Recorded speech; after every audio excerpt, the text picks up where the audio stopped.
Good morning students, online classes में आपका स्वागत है।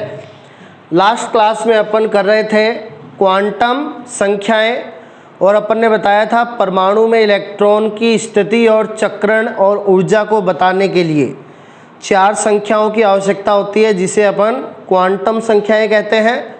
और ये 4 क्वांटम संख्याएं इस प्रकार से थी: मुख्य क्वांटम संख्या, दिगंशी क्वांटम संख्या, चुंबकीय क्वांटम संख्या और चक्रण क्वांटम संख्या। मुख्य क्वांटम संख्या को नील्स बोहर ने बताया था जिसे स्मॉल n से दर्शाते हैं। दिगंशी को सोमरफील्ड ने जिसे स्मॉल l से दर्शाते हैं। चुंबकीय को लिंडे ने जिसे स्मॉल m से दर्शाते हैं। और चक्रण क्वांटम संख्या को यूलेनबर्ग और गॉडमिट ने बताया था जिसे स्मॉल s से दर्शाते हैं। मुख्य क्वांटम संख्या बताती है कोष को, दिगंशी क्वांटम संख्या बताती है उपकोष को, चुंबकीय क्वांटम संख्या कक्षक को और चक्रण क्वांटम संख्या इलेक्ट्रॉन के चक्रण को बताती है ना। अब देखिए, इन क्वांटम संख्याओं में अपन 2 क्वांटम संख्याएं कर चुके हैं, मुख्य क्वांटम संख्या और दिगंशी क्वांटम संख्या। मुख्य क्वांटम संख्या कोष को बताती है, तो प्रत्येक कोष के लिए मुख्य क्वांटम संख्या का एक मान होता है, जैसे कोष K, L, M, N। अब इसके लिए मुख्य क्वांटम संख्या स्मॉल n के मान K के लिए 1, L के लिए 2, M के लिए 3, N के लिए 4। यानी मुख्य क्वांटम संख्या का मान 1 से स्टार्ट हो जाता है, 1, 2, 3, 4, 5, 6, है ना। फिर दिगंशी क्वांटम संख्या, दिगंशी क्वांटम संख्या बताती है उपकोष को। उपकोष होते हैं S, P, D, F ये। और दिगंशी क्वांटम संख्या का मान स्टार्ट होता है 0 से। S के लिए 0, P के लिए 1, D के लिए 2, F के लिए 3। अब मुख्य क्वांटम संख्या का मान 1 से स्टार्ट हुआ था और दिगंशी का मान 0 से स्टार्ट होता है ना। यानी दिगंशी क्वांटम संख्या का मान हमेशा मुख्य क्वांटम संख्या से कम या पीछे होता है ना। तो n मुख्य क्वांटम संख्या इज ग्रेटर देन l दिगंशी क्वांटम संख्या, ठीक है ना।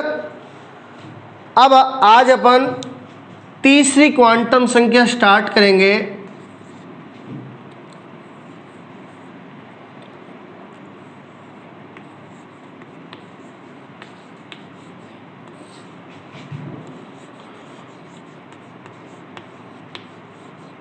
चुंबकीय क्वांटम संख्या।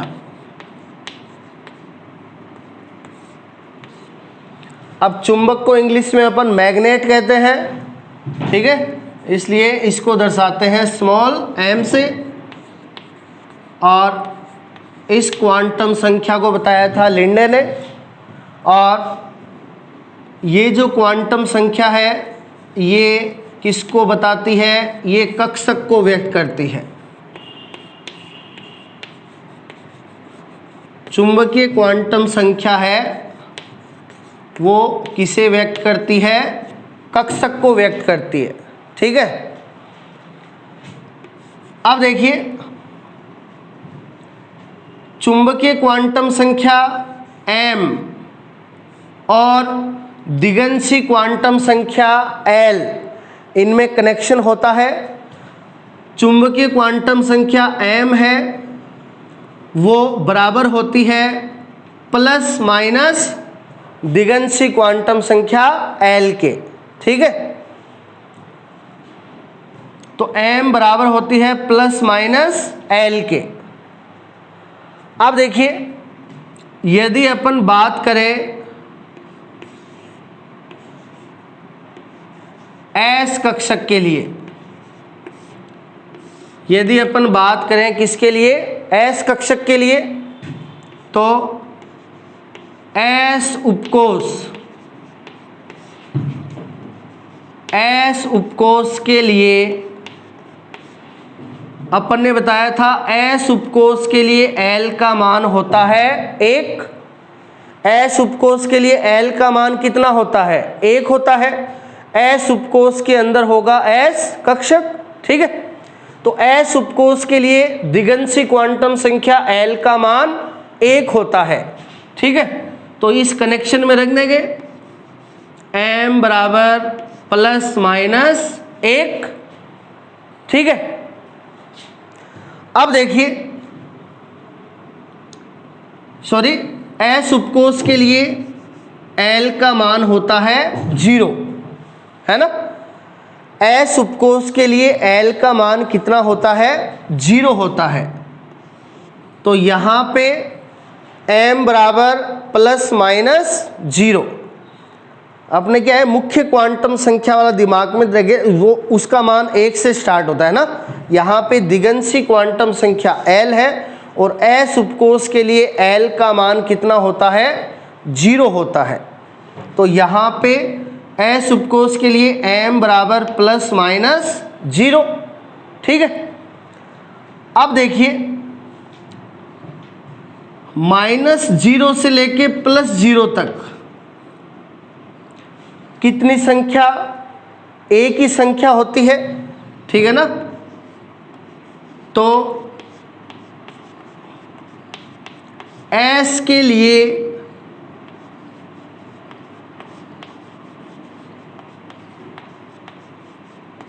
चुंबकीय क्वांटम संख्या का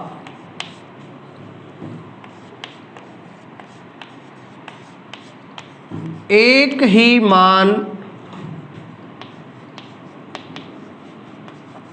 संभव होता है।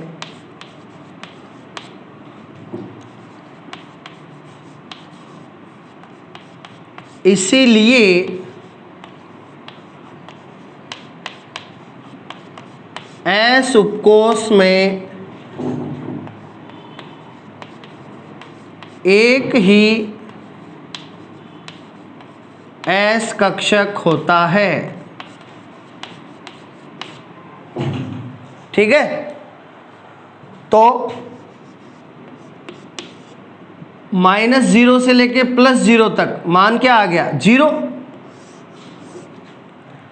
तो s कक्षक के लिए चुंबकीय क्वांटम संख्या का मान कितना होता है? 0 होता है।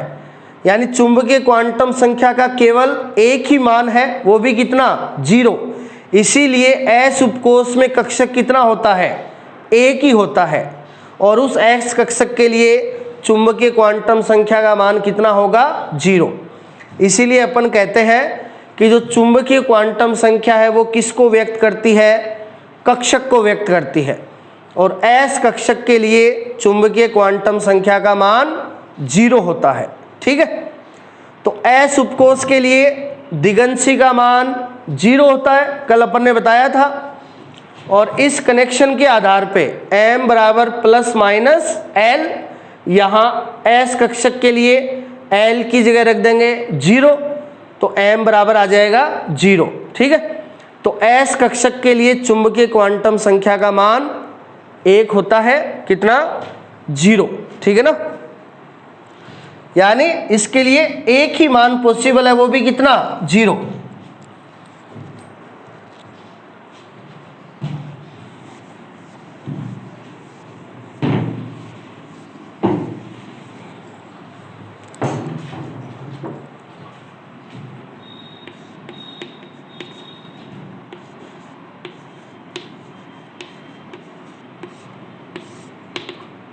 अब अपन करेंगे p कक्षकों के लिए। ठीक है, तो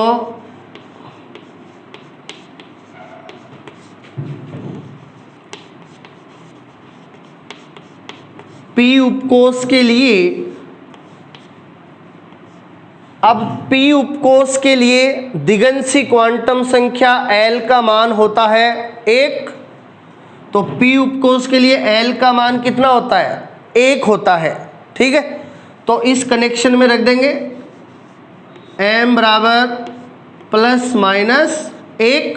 ठीक है, अब -1 से लेकर +1 तक कितनी संख्याएं पॉसिबल है?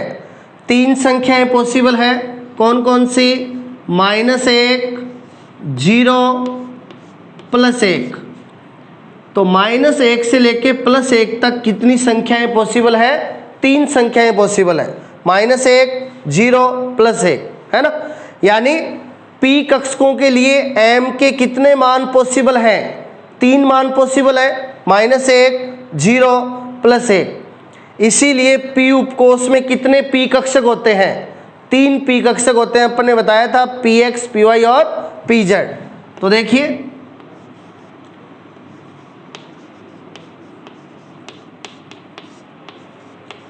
p कक्षकों के लिए m के यानी चुंबकीय क्वांटम संख्या के 3 मान संभव होते हैं।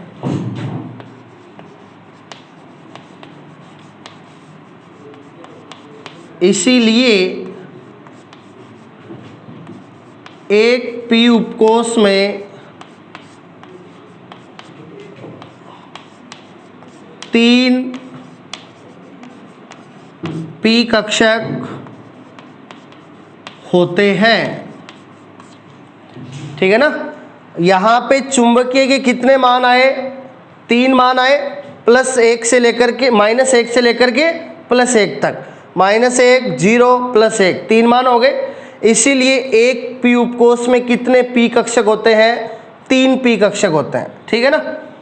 अब देखिए जो पहला p कक्षक है px, उसके लिए हो जाएगा -1, दूसरा p कक्षक py, उसके लिए हो जाएगा +1, और जो तीसरा p कक्षक है pz, उसके लिए हो जाएगा 0, ठीक है ना। तो 3 p कक्षक होते हैं और p के लिए चुंबकीय क्वांटम संख्याओं के मान भी कितने होते हैं? 3 होते हैं। तो प्रत्येक p कक्षक के लिए m का 1 मान हो जाएगा। अब यदि आपको कोई पूछ ले p कक्षकों के लिए m के कितने मान संभव होते हैं, तो आप कहोगे 3 मान होते हैं, क्योंकि p कक्षक भी कितने होते हैं? 3 होते हैं, ठीक है ना। और वो इस प्रकार से है -1, 0, +1। अब px के लिए -1, py के लिए +1, pz के लिए 0।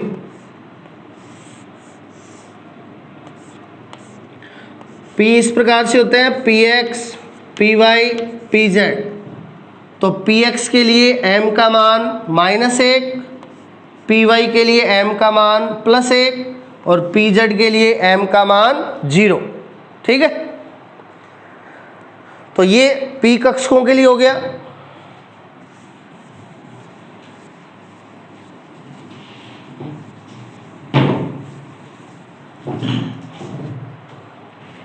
अब देखिए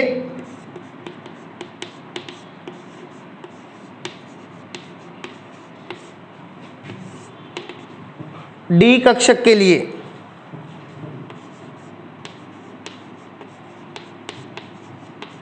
अब अपन को पता है डी उपकोष के लिए L का मान, यानी डी उपकोष के लिए L दिगंशी क्वांटम संख्या का मान कितना होता है? 2 होता है। कल बताया था अपन ने लास्ट क्लास में, ठीक है।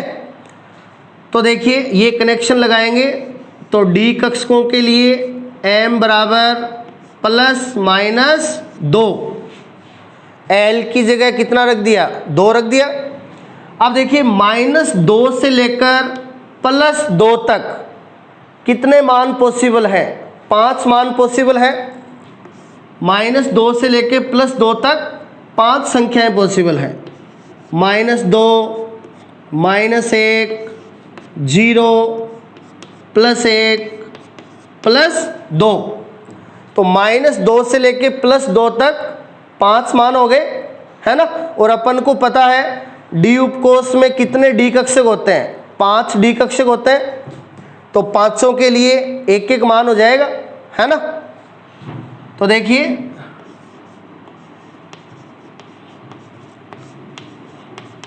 डी कक्षकों के लिए m के 5 मान संभव है। इसीलिए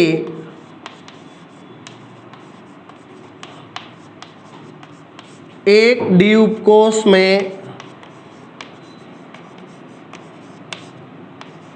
5 डी कक्षक होते हैं। ठीक है, अब देखिए -2 हो जाएगा कौन से डी कक्षक के लिए, डी एक्स वाई के लिए, -1 डी वाई जेड के लिए, +1 डी जेड एक्स के लिए, +2 d x square y square के लिए और 0 डी जेड स्क्वायर के लिए। ठीक है, तो 5 डी कक्षक होते हैं, d x y, d y z, d z x, d x square y square, d z square. 500 के लिए m के 5 मान हो गए, -2 से लेकर के +2 तक। ठीक है,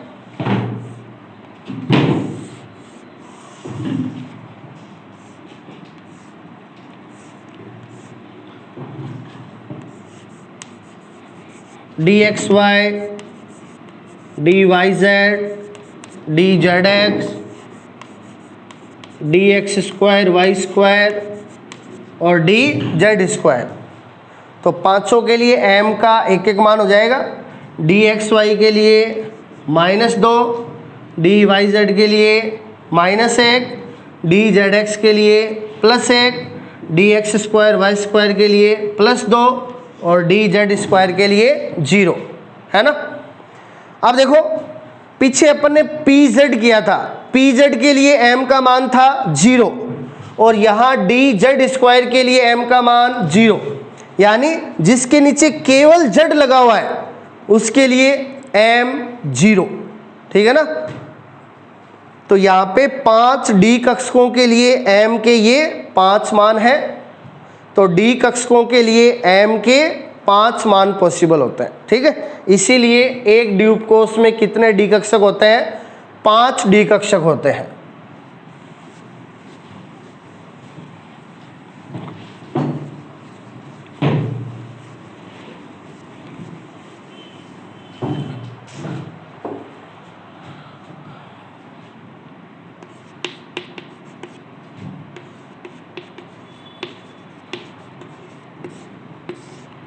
एफ कक्षकों के लिए तो देखिए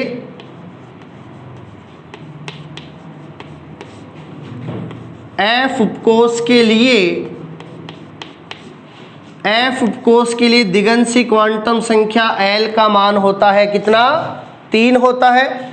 लास्ट क्लास में बताया था अपन ने, तो यहाँ पे ये कनेक्शन लगा देंगे, m बराबर ± यहाँ पे l की जगह आ जाएगा f के लिए 3। ठीक है, अब -3 से लेकर +3 तक कितने मान संभव है, 7 मान, है ना। -3, -2, -1, 0, +1, +2 और +3। तो -3 से लेकर +3 तक ये 7 मान पॉसिबल है। इसीलिए एक f उपकोष में अपन ने कितने f कक्षक बताए थे, 7 f कक्षक बताए थे, है ना। तो f कक्षकों के लिए m के 7 मान पॉसिबल है।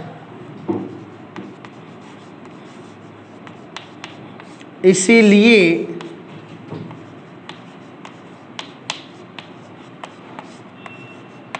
एक f उपकोष में 7 f कक्षक होते हैं। ठीक है, और इन 7 f कक्षकों के लिए ये m के 7 मान है, -3, -2, -1, 0, +1, +2, +3। अब f कक्षकों का नामांकन किया गया नहीं है, है ना, तो अपन को केवल ये ध्यान रखना है कि f कक्षकों के लिए m के कितने मान संभव होते हैं, 7 मान संभव होते हैं। कहाँ से कहाँ तक, -3 से लेकर के +3 तक।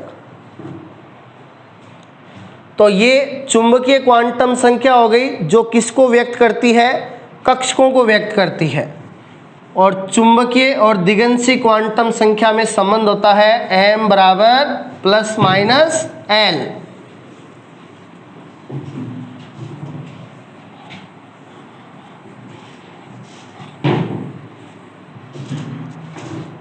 अब देखिए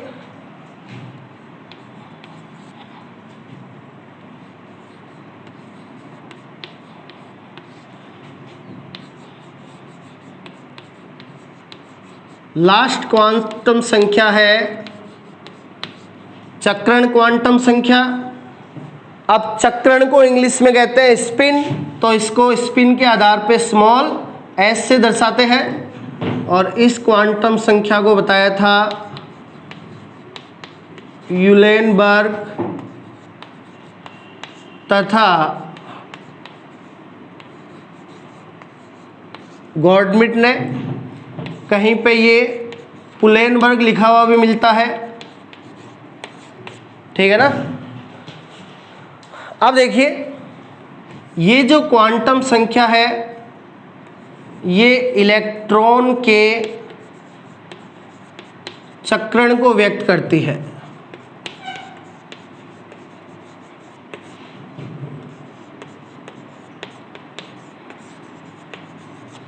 ठीक है। अब अपन को पता है एक कक्षक में अधिकतम कितने इलेक्ट्रॉन भरे होते हैं, 2 इलेक्ट्रॉन भरे होते हैं, है ना। एक कक्षक में अधिकतम 2 इलेक्ट्रॉन होते हैं और उनका चक्रण है, एक कक्षक में जो 2 इलेक्ट्रॉन होते हैं उनका चक्रण एक दूसरे के विपरीत होता है। ठीक है। तो प्रत्येक इलेक्ट्रॉन के लिए s का एक मान होता है। अब देखो जिस इलेक्ट्रॉन का चक्रण ऊपर की तरफ होता है, जिस इलेक्ट्रॉन का चक्रण ऊपर की तरफ होता है उसके लिए चक्रण क्वांटम संख्या s का मान होता है +1/2। ठीक है। और एक कक्षक का वो इलेक्ट्रॉन जिसका चक्रण नीचे की तरफ होता है उसके लिए s का मान होता है -1/2। तो एक कक्षक में 2 इलेक्ट्रॉन होते हैं जिनका एक का चक्रण ऊपर की तरफ होता है, दूसरे का चक्रण नीचे की तरफ होता है। तो जिस इलेक्ट्रॉन का चक्रण ऊपर की तरफ होता है उसके लिए चक्रण क्वांटम संख्या s का मान +1/2 और जिस इलेक्ट्रॉन का चक्रण नीचे की तरफ होता है उसके लिए चक्रण क्वांटम संख्या s का मान -1/2। तो इस प्रकार से ये आपकी 4 क्वांटम संख्याएं थी जो इस व्यवस्था के अनुसार होती है। परमाणु में कोश, कोश के अंदर उपकोश, उपकोश के अंदर कक्षक और कक्षक के अंदर इलेक्ट्रॉन, है ना। कोश को बताती है पहली क्वांटम संख्या मुख्य क्वांटम संख्या, उपकोश को बताती है दूसरी क्वांटम संख्या दिगंशी क्वांटम संख्या, कक्षक को बताती है तीसरी क्वांटम संख्या यानी चुंबकीय क्वांटम संख्या और इलेक्ट्रॉन के चक्रण को बताती है चौथी क्वांटम संख्या यानी चक्रण क्वांटम संख्या। ठीक है। तो ये आपकी थी क्वांटम संख्याएं।